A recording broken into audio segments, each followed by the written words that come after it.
Hi, I'm Wal Galbraith. I'm a part of the Ray White South Coast Group, and this is your South Coast Snapshot for Week 5, 2023.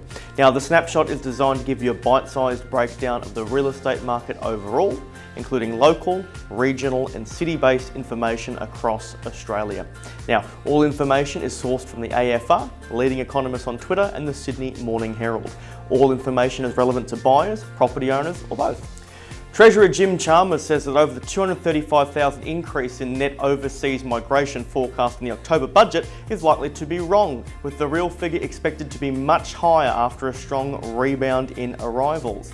Dr. Chalmers said it was reasonable to expect migration to be higher given extreme labour shortages were creating strong pull factors as the government worked to reduce a massive visa backlog.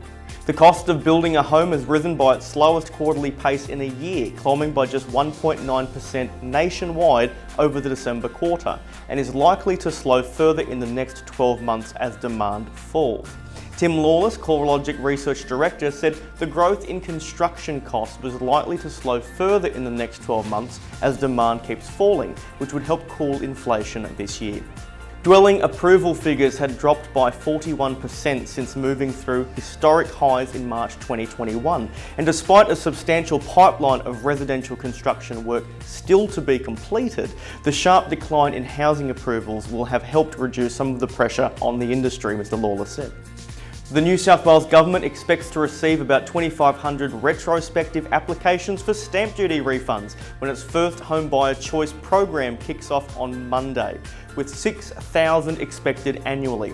Under the scheme, first home buyers of properties under 1.5 million can opt into paying a smaller annual land tax instead of stamp duty.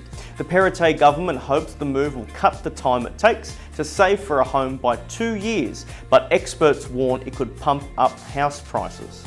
More than 160 first home buyers applied for the New South Wales Government's new voluntary land tax in its first day of operation, as new analysis reveals the average rate of stamp duty reached almost $50,000 per transaction last year.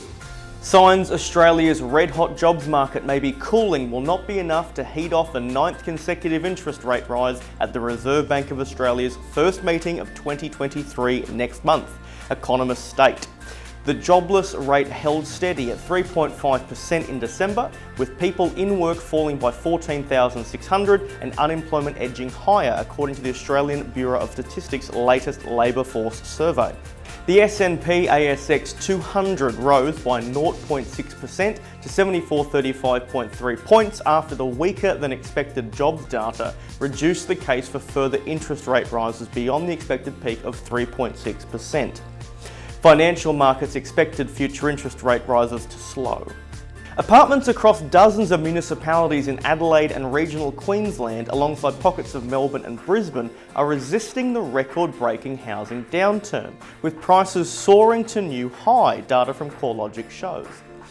Records were set in December for 40 suburbs across Adelaide's north, south and west, along the 17 regional Queensland localities, which comprised the bulk of the top-performing unit markets, Tim Lawless, CoreLogic's research director, stated.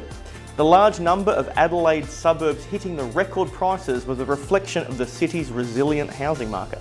And here we are in the last week of our Ray White South Coast January auction event. 40 properties on one day, January 2023, this Sunday. Want to know more? Get in touch, we've got plenty to see.